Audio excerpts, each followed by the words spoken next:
double आ complex को एका संगे रो पड़े डबल आ कॉम्प्लेक्स हैला डबल सॉल्ट काहा को कहबा कॉम्प्लेक्स काहा को कहबा तो एका भलिया तो दीटा आगो तो एका ताको डिफरेंस कोन हमें जानिबा फास्ट हैला डबल आ कॉम्प्लेक्स तो एका डेफिनेशन ना जे डबल सॉल्ट हमर केमिति फॉर्मेशन होउची ना double salt are the addition compounds formed by the combination of two simple salt हमर डबल सॉल्ट भी दीटा सिंपल सॉल्ट को ऐड कर देला टू प्रिपेयर होउची कॉम्प्लेक्स सॉल्ट भी सही जे हमर दीटा कौन करछे ना हमें दीटा सिंपल सॉल्ट को ऐड कर देले कॉम्प्लेक्स सॉल्ट भी पाउचे दीटा जकर हम एका जिंस तो ताको डिस्टिंग्विश ता हमें पढी दबा जे आंको भीतर डिफरेंस कोन अछि सेटा जानि गले सरला तो हम डबल सॉल्ट जते बेले प्रिपेयर होउची डबल टा हमर इक्विमोलर प्रोपोर्शन रे नाहंती तो देखो आर गोटे एग्जांपल दोउची आर गोटे एग्जांपल दोउची फर्स्ट डबल सॉल्ट हैला potassium K2SO4 dot Al2SO4 thrice dot 24H2O हैला एटा डबल सॉल्ट रे एग्जांपल कॉम्प्लेक्स सॉल्ट रे हमर एग्जांपल मैम आउट थोड़ी कहबे वॉइस टा कट हे दिल हां हां कहूची देखो हमर ए जो डबल आ कॉम्प्लेक्स आर डेफिनेशन हैला एका जे डबल जहा कॉम्प्लेक्स हैला सहीया डबल कोन ना हमर जतोले दीटा सिंपल सॉल्ट मिक्सी जाउची हम डबल सॉल्ट पाउचे कॉम्प्लेक्स भी सहीया जे हम जतोले दीटा सिंपल सॉल्ट मिक्सी जाउचंती हमर कॉम्प्लेक्स सॉल्ट फॉर्मेशन हे जाउची हैला दीटा तो एका तो हम केमति जाने डिस्टिंग्विश केमति करबा आंको दी जण भीतर कोन डिफरेंस अछि जानि गले हम आको डिस्टिंग्विश कर परिबा तो देखो हमर डबल सॉल्ट होउची कोन तार एग्जांपल देखै दे देली पोटासियम कॉम्प्लेक्स सॉल्ट देखो दे दैछि एटा हैला तार नेम होउची कोन कहला आर नेम पोटासियम हेक्सासियानोफेरेट 2 हैला एतो बडा नेम तार ऑर्गेनिक कंपाउंड एटा ऑर्गेनो मेटालिक कंपाउंड ता तार नेम करा छाडा तुम नेम एतो मन रखिया तो दरकार नहीं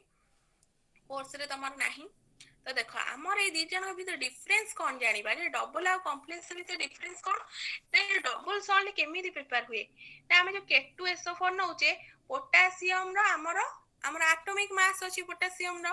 अरे 39 तो पोटासियम 39 into 2 करिबा सल्फर होची एटा 32 अछि 32 मल्टीप्लाई करिवो ऑक्सीजन रहला 16 16 into 4 करिवो आकु कंबाइन करिवो जते हला कैलकुलेट करिवो सब जाको सी जत्ते की ग्राम बाहरिवो ताकू नै कि ना गोटे हमरो गोटे बिकर हो कि जाधरे नै ओचारिवो ढालिवो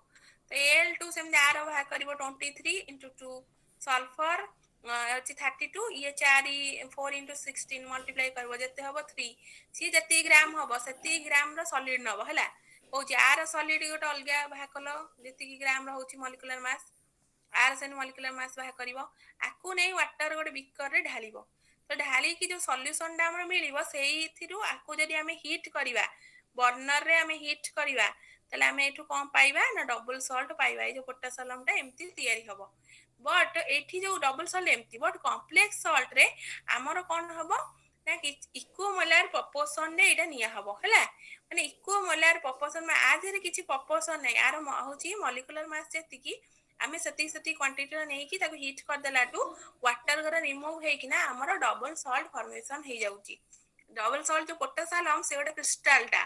क्रिस्टलाइन से जेमति हमें कॉपर सल्फेट क्रिस्टल तयारी करछे एको सेमति हमें तयारी करबा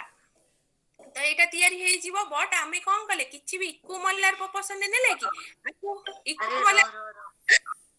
म्यूट करा आकु इक्विमोलर प्रोपोर्शन कोन इक्विमोलर हो आकु मु धर 5 ग्राम नेली आकु भी मु 5 ग्राम नेबी सेमति को मु नेली कि 5 ग्राम आर पा कहली सब कैलकुलेट करबा एटॉमिक मास धर 39 into 2 आकु 32 सल्फर ऑक्सीजन हला 16 into 4 आकु कैलकुलेट करले जति की हबो एगुरा सब जो कैलकुलेट करबे एटा तो डिफरेंट हबो तो हमें इक्वल क्वांटिटी रा हमें नेलेनी एठी हमें इक्वल क्वांटिटी रो सब्सटेंस नै कि हमें डबल सॉल्ट प्रिपेयर करलेनी बट एठी जो कॉम्प्लेक्स सॉल्ट एटा जो प्रिपेयर होउची पोटासियम हेक्सासियानोफेरेट 2 एटा सब इक्वल प्रोपोर्शन ने हमरा ऐड हबो तर पोटासियम जति ग्राम रा में नपा एठी जोटा नै छि फेरेट हेक्सासियानोफेरेट 2 तो एटा भी हम इक्विमोलर प्रोपोर्शन ने नबा 70 ग्राम रा नबा तो सेति की क्वांटिटी नै कि ना हमर कोन तयारी हबो ना कॉम्प्लेक्स सॉल्ट तयारी हबो तो डबल आ कॉम्प्लेक्स भीतर हम डिफरेंस कोन जानि पैलो जे डबल रे जोटा हमर पोटेंशियल हम देछि एग्जांपल सेतरे हमर इक्वल प्रोपोर्शन रे क्वांटिटीज रे हमें कंस्टिट्यूएंट वाला को ऐड करूने बट हमर कॉम्प्लेक्स सॉल्ट रे हम इक्वल प्रोपोर्शन रे सब्सटेंस को ऐड करूछे एटा हला गोटे हमर डिफरेंस आ गोटे डिफरेंस कोन थिला ना हमर डबल सॉल्ट टा सब बेले सॉलिड रे फॉर्मेशन होबो काहे कि एटा क्रिस्टल हैला जेमती कॉपर सल्फेट टा होची क्रिस्टल तार शेप हैला ट्राइक्लिनिक शेप मु तुमको प्रैक्टिकल तमरो तो नौनी ए डी सेक्शन नौची आदित्य घर तो देखैथिली थरे तमे क्लास करछ कि नै मैं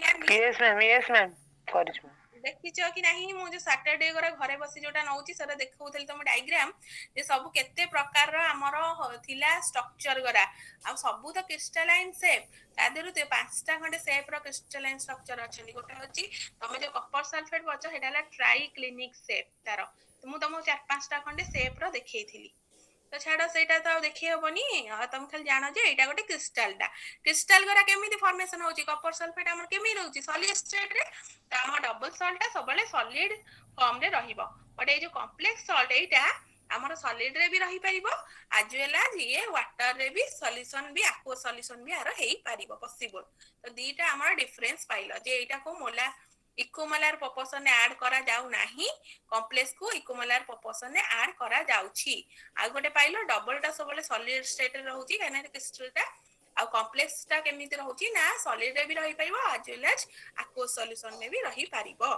तो तमे डबल सॉल्ट पढिला क्वेश्चन और कॉम्प्लेक्स सॉल्ट पढला क्वेश्चन तल तमे तार ओनली डेफिनेशन टा लेखियो मु बुझिया पई कहि देली जे दीटा जाक तो एका डेफिनेशन तो प्राय एका रही जाउची तो तमे डिफरेंस टा जानले सिना तमे कम ताको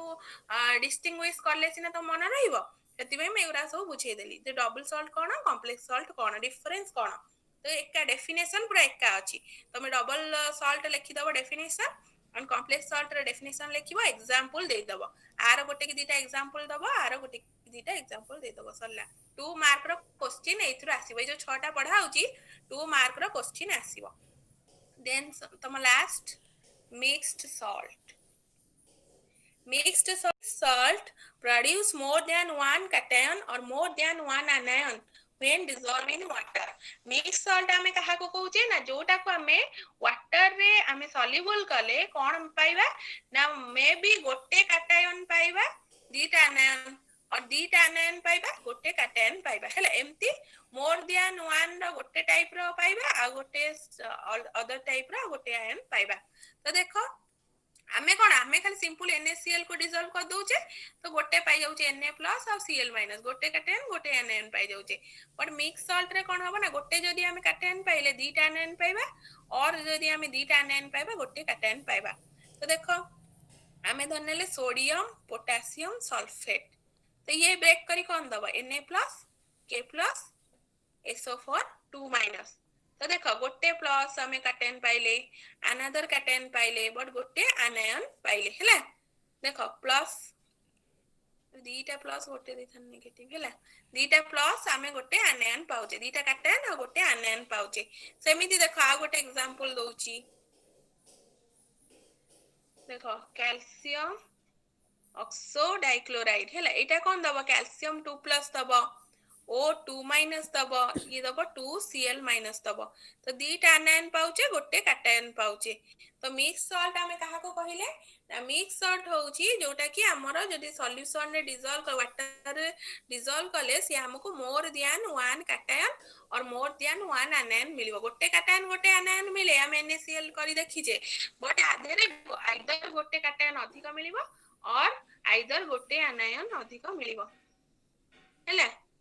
बुझिए ना मिक्स सॉल्ट यस मैम चलो चलो हम ऑर्गेनिक पढ़ियो मो नोट्स सब सेंड कर देबी हैला तम मानो पाखरे भी अछि मैम हम नले गोटे पिला अछि ना तमरो बाहर पिलाटा तो तार पई सेंड कर देबी तम माने जे नथिबो भी सब लिख दबो देन ऑर्गेनिक पढ़िबा चलो